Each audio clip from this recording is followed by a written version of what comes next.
Oppo has just launched a foldable phone that's so thin, it only just fits a USB-C port. I'm not exaggerating. The inside of a USB-C port is 2.4 millimeters. Once you add in the structural housing, you get to about 4 millimeters. The Oppo Find N5 is 4.2 millimeters thick when unfolded. And somehow, that's not even the best bit. It's also meant to be much faster than the competition, with a longer battery, better cameras, along with just a whole load of tech that no one expected, like new signal enhancement, the most powerful image generation that I've ever seen on a phone, and even the ability to integrate into the Apple ecosystem. Wow. So, let's pit it head-to-head against Samsung, who makes the best-selling foldables, to find out if Oppo is actually about to massacre the market. And right from the off, Oppo lands its very first blow when it comes to the unboxing. Because this is what you get: an 80-watt charging brick, a USB A to C cable, and a case, which does feel premium, but also very light. I guess that makes sense, since designing a phone like this and then slapping a Chunkmeister case onto it would be very ironic.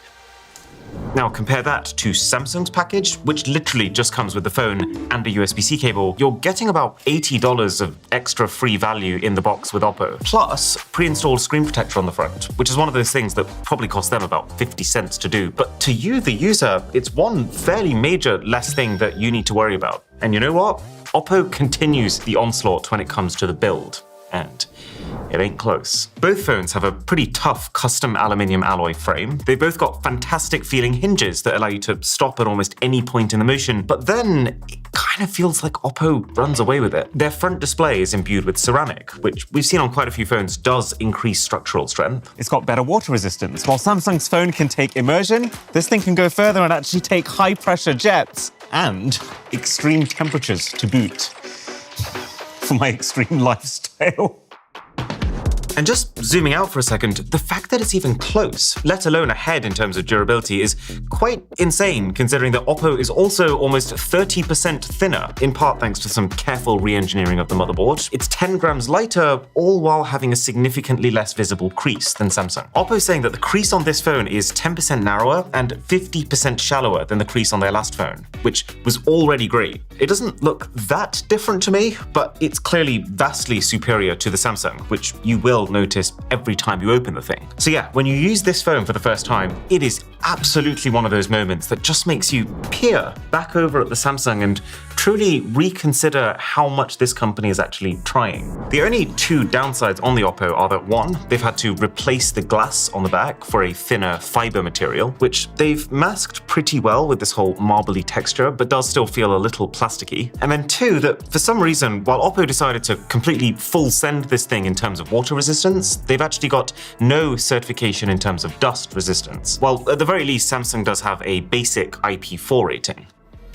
But then you take the phones out into the real world and you start to notice something kind of unusual when it comes to battery. So the Oppo uses a brand new type of battery that we've only really started seeing recently, a silicon carbon battery with the highest silicon content so far. You can think of silicon carbon batteries as just more energy dense than traditional lithium-ion batteries. And so what this means is that within less space, this phone has managed to squeeze in a 5,600 milliamp hour capacity compared to Samsung's 4,400. That's a massive difference. Now, I did find that if you push both phones to their limit, then the Oppo will still actually drain just as fast as the Samsung. And that kind of makes sense, given that the chip on this phone can draw more power, and silicon carbon batteries are better at providing that power. But if you assume average use, bit of gaming, bit of social media, bit of browsing and music, Oppo will outlast Sammy 10 times out of 10. Not to mention the other flip side of this more conductive battery is faster charging. While Samsung takes around 90 minutes to fully charge, Oppo takes about 50. And remember, in that time, it's charging up a 25% bigger cell, plus faster wireless charging too, 50 watts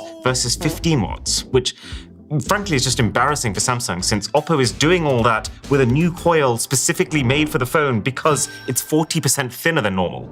Okay, so that's 4 points to Oppo, 0 to Samsung. But fine, Samsung's got screens at least, right? I mean, that's kind of what they do. Literally every TV in this house is a Samsung TV. Nope.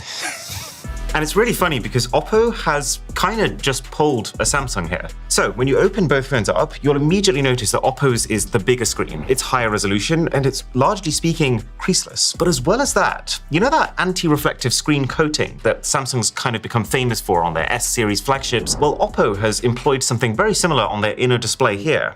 And Samsung hasn't. This isn't quite as effective as the anti-reflective coating Samsung uses on their bar phones, but it's better than the no coating that they have on their foldables, actually making Oppo now the one with the more readable screen. Oh yeah, and the Oppo also has the better cover screen on the front. See, if you look at Samsung in isolation, it feels like they're making really good progress here. Their first foldable looked like this, and each generation we've seen this cover screen get a little bigger, a little closer to the edges, and the hinge on the side being pulled in to more and more closely resemble just a normal bar phone. But it's only when you put it side by side with the Oppo that you're reminded, oh yeah, this is a bar phone.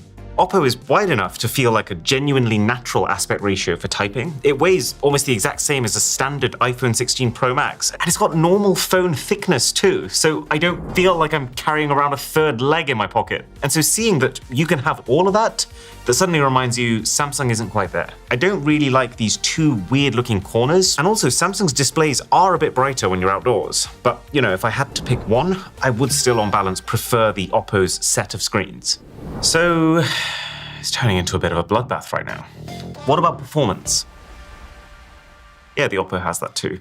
The thing's using the next generation Snapdragon 8 Elite chip, as opposed to the Samsung, which uses last year's chip. This is basically powered by the thing that you could expect Samsung's next foldable that will come out in the summer to be powered by. And so it's not hugely surprising to see that it came out a good 35% faster when we ran a stress test. But the thing that I thought was even more interesting here is that even though Oppo is the one that's rocking the higher power consumption chip, that performance gap only widened with prolonged use. Because by the end of this stress test, it was actually 50% faster than Samsung, which is frankly bonkers. It felt like such a huge jump that I had to rerun the stress test again to find not quite as large a gap, but still 40% by the end of the test. Now, there's a pretty decent chance that you'll never even notice that 30 to 40% gap, because just scrolling around the home pages, Samsung is often the one that can feel a bit snappier, just down to the way that they've tuned their animations. But to me, it does feel like in all the areas where speed is important, like how fast apps open when you click them, and how fast your camera shutter can capture shots, and how fast your image processing applies after you've taken those shots, Oppo is generally ahead.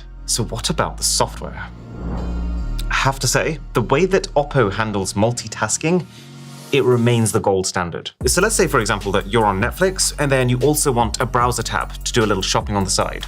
Bam, you can do both in their optimal aspect ratios fully open at once. But now you decided what you fancy watching is Dragon Ball Z. Search on Netflix. Oh, it's not there. So let's pull up our sponsor, Surfshark VPN. You just drag that icon into the mix and all of a sudden 3 different apps all open at the same time. And all I need to do now is to go into Surfshark to change my location to Japan. It's genuinely as simple as that. And now if we pop back to Netflix, it will reload and Dragon Ball Z, there it is. We can click it, we can watch it. It completely opens up the content that you can get into. And it ramps up. Because then, let's say that you've decided what it is that you want to buy over here. Now you're left with the incredibly fiddly task of adding your details in. Except, it's not fiddly at all here, thanks in part to this phone's insane multitasking, and in part, Surfshark, which also comes with an alternate ID feature. Anytime that you want to sign up to a site that you're not completely sure about, it generates an entirely new online identity for you that's immediately copyable, which means you can still get your communications forwarded to your real email, for example, just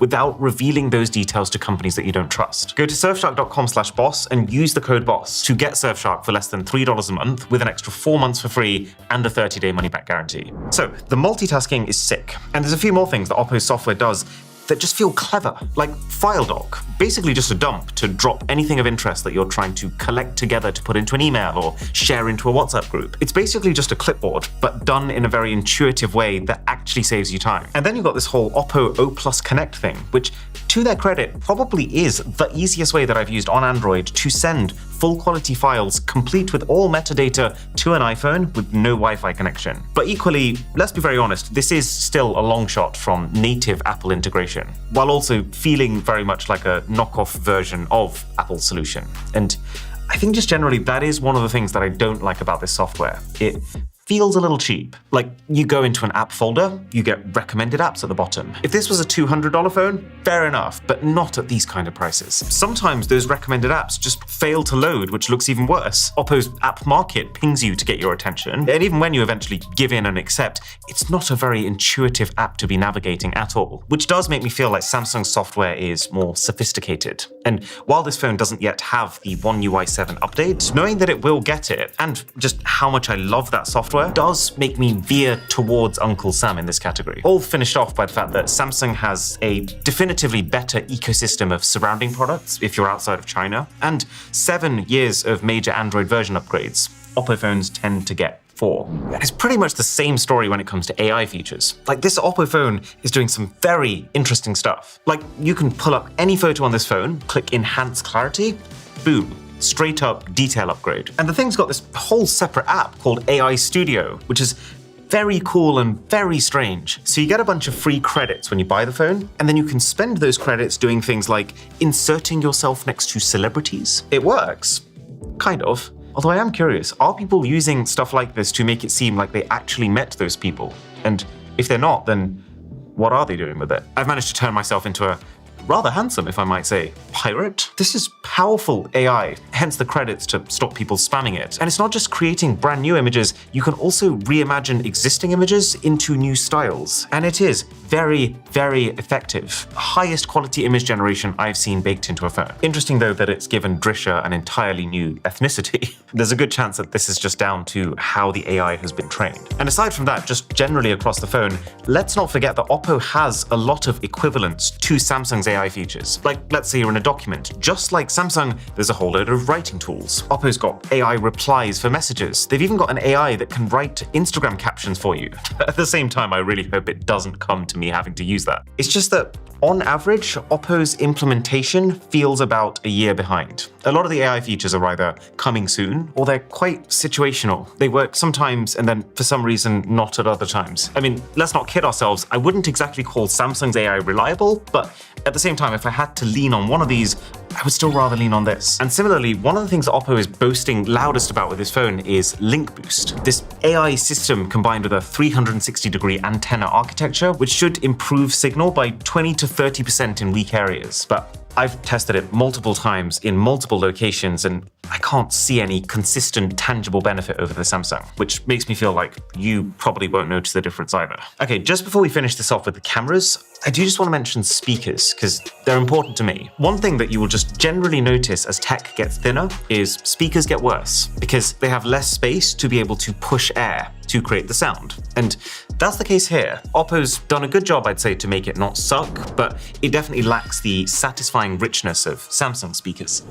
Now, cameras are one area that I was expecting Oppo to absolutely destroy Samsung at. But when you use this thing, you realize that cameras are one thing that Oppo has majorly compromised on this phone specifically to hit their thinness goals. The main camera is decent, but I do think Samsung has more true-to-life colors, and also it's just a bit more flattering. Oppo has this quite crunchy, contrasty look that I don't think is for everyone. The ultra-wide camera on Oppo is just bad. It's an 8-megapixel camera compared to Samsung's 12, and that is a massive resolution gap. Oppo's just doesn't even look fit for a 2025 phone. That said, Oppo does have a better internal selfie camera than Samsung, which is, I mean, it's not hard. I'm pretty sure my fridge has a better camera than this thing. Since Samsung decided to go for an under-display camera that's capped at 4, I repeat, 4 megapixels. And Oppo also has better zoom. Both have 3 times optical zoom, but Oppo's 3 times optical zoom camera is 50 megapixel compared to Samsung's 10. And boy, you can tell. There is some more fake AI enhancement going on Oppo, but even just that aside, you can tell there's more information too. Also, shout out to Oppo for turning this telephoto zoom camera into the macro camera too, because most phones just use their ultra-wide camera. But Oppo has given this telephoto camera a super short focusing distance, so it fills that role instead of the ultra-wide. And this is the way to go. You get less distortion on your subject when you're shooting from further away, and it also means that you can just get closer without physically needing to get closer, which is less fiddly, and you're blocking less of the light on that subject. This Samsung doesn't even have a proper macro mode. That said, nothing beats Samsung's portrait mode and its ability to detect depth. Can you see how Oppo has decided to blur this entire phone booth as if it's really far away from me? Except for those 2 stickers. Interesting choice, Oppo. So, cameras are about a draw. The camera app on the Oppo is smoother, which is a nice plus, but it's not a consistently better camera than Sammy. And so that leaves us with a score, 6.5 points to 3.5. And the numbers aren't everything, but would I pick the Oppo if I had a choice over the Samsung? Yes, I would. The way they've managed to fit something so much faster, longer lasting, faster charging into a body that's at least a couple of generations slimmer is no joke. But it's not a whitewash. Software matters, and software is where Samsung does revive some of its dignity.